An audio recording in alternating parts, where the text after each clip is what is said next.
Hi, all you SPMEs out there. Today's video has 3 points, and you're going to want to stick around because the third point is a secret as to the best tool on the market to help you figure out the right title for your book. So let's get into it. Today's video is on how do I find the right book title. Now, many authors, when you're getting started, you're so excited about writing the book in the first place that you spend very little time thinking about what should the title for your book be. And also the subtitle, because it's not just the main primary title, but the subtitle as well is incredibly important and something that is often neglected when you're getting started in self-publishing. Another thing is that authors begin the process and move too quickly. You come up with clever titles or whatever, and you don't understand some of the secrets behind the power of titles and why titles matter. And that is what we are going to answer in today's video. This is Chris Baird from selfpublishingmadeeasynow.com, where self-publishing doesn't have to be so hard. Do me a favor and hit the subscribe button so that other people can find this video. That would be very helpful to me. Thanks. And check out in the description and grab a copy of my absolutely free self-publishing checklist to make sure that you are not skipping any of the key steps to winning at the self-publishing game, both in getting your book out onto the market and also selling afterwards. So go ahead and take a look at that. Just a free checklist. You can enjoy that and get going. So let's get into today's video. From my own story, when I first started publishing, I had no idea about the importance of titles. I assumed, well, the title should describe a little bit about what you're doing and maybe take an interesting spin. I had seen some of the most popular titles out there where they had just funny, fancy names or interesting things. I chose, for example, on my own books to shoot for power lists as a key issue on the title. That, by the way, would be a mistake by today's standards in terms of even then it was not a good idea because nobody is searching for power lists. And when they see it, it's not clear what the value of what I am putting onto the market is. So they wouldn't know, should they get it, should they not get it? It brings too many questions, and therefore it was not a very strategic name. The thing is that I'd heard about the power of keywords, but I didn't actually implement it. Some people and courses and videos that I was watching at the time were starting to push this idea that you need to pay attention to what people are searching for. So we're going to deliver value to somebody, but they have to be able to find us if they're searching. And so in my case, the big mistake of choosing power lists was that nobody was searching for that. So it would never show up in the search results for that specific one. So I began changing my titles. So for example, my very first book, Achieve Your Goals Now with Power Lists, I was able to change that to Goals and then Achieve Your Goals Now with Power Lists. Do you see how this goes? And my Habit Ignition book became Habits, and then the subtitle Habit Ignition. And you'll notice I was screwing up the issue of making sure the subtitles were also there because you have space in both of them.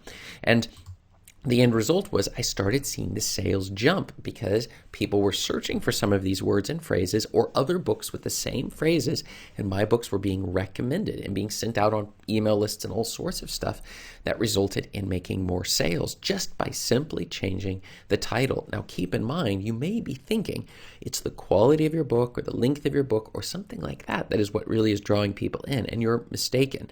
That will result in your reviews being positive and such, but not with regards to the individual, the question of whether or not they're going to find the book in the first place and increase the sales of the book. So from a long-term strategy, the quality of the book matters very much, but in the short run, it's actually the title is the first thing that's going to make you discoverable and make people find your book in the first place. The other thing, which I did a mistake in the early years, was keyword stuffing. You get so excited with keywords that you just start shoving them all over the place, and it makes a title that's very difficult to read. And after a while, some of the places that I would publish my books would start to reject the book. So I had to redo the titles and remove the keywords. Now, some of my books still contain keyword stuffing in them. And the person who buys the title, they would be looking for something, and it would then show up one of my books, which would have it. And the keywords are all related to the title, so there's nothing nothing misleading. It's just making sure that it's a good match. And we can use all sorts of tools, which I'll mention later, in terms of finding which additional keywords will be useful to have in the title and the description.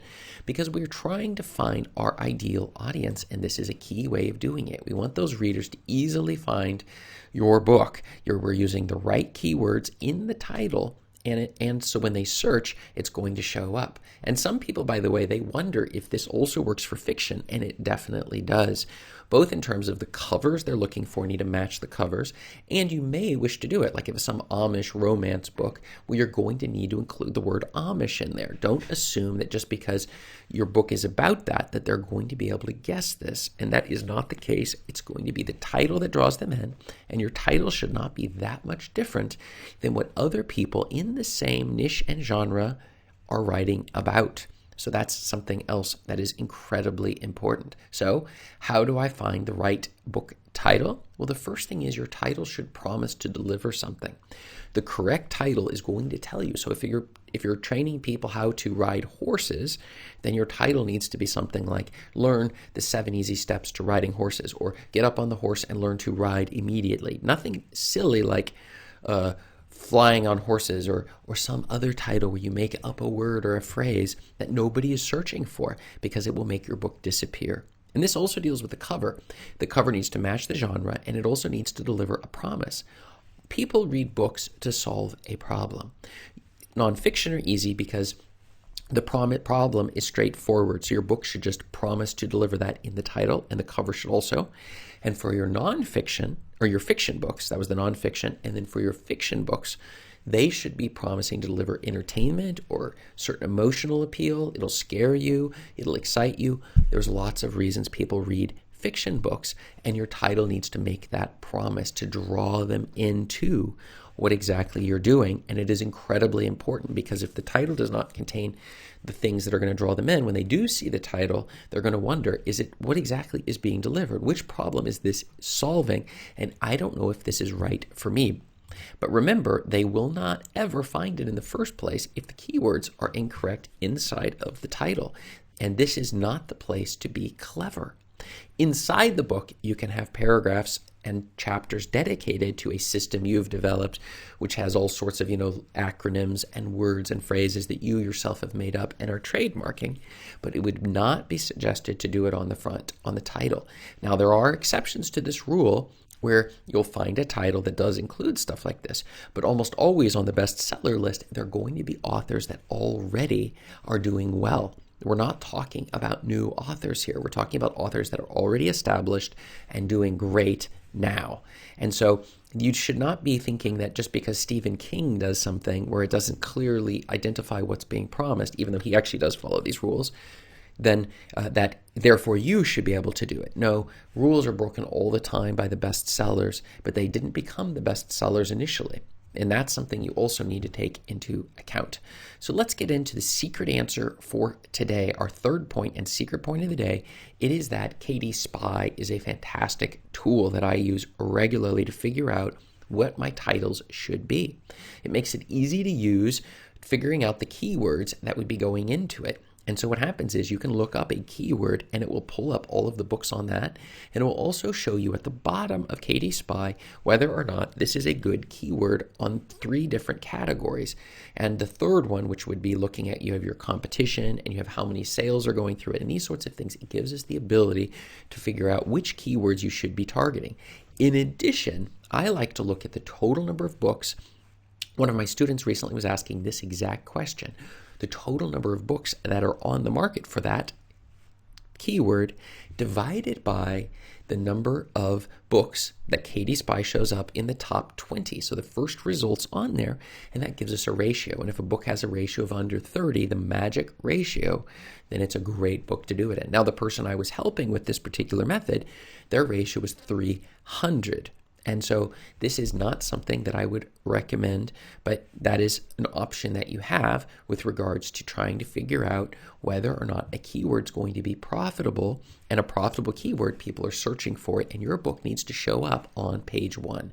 That's our goal. And the reason we want the basic sales rank under 100,000, it's because those books are selling 1 copy per day, which is a fantastic area to be in when you're selling books. And that's something you're definitely not going to want to miss. You can find my affiliate link for KDSpy below in the description, and that will help yourself to make sure your books are discoverable, where people are able to quickly find them based upon you choosing the correct title and not confusing your readers with what you're doing. So, do you think about keywords when creating your titles? If you do, I want to write the word yes below in the comments. And if you've never thought about it, write the word no in the comments. Or if you think it's not important, write no down in the comments. And check up above me here for more video answers to your self-publishing questions. Thanks.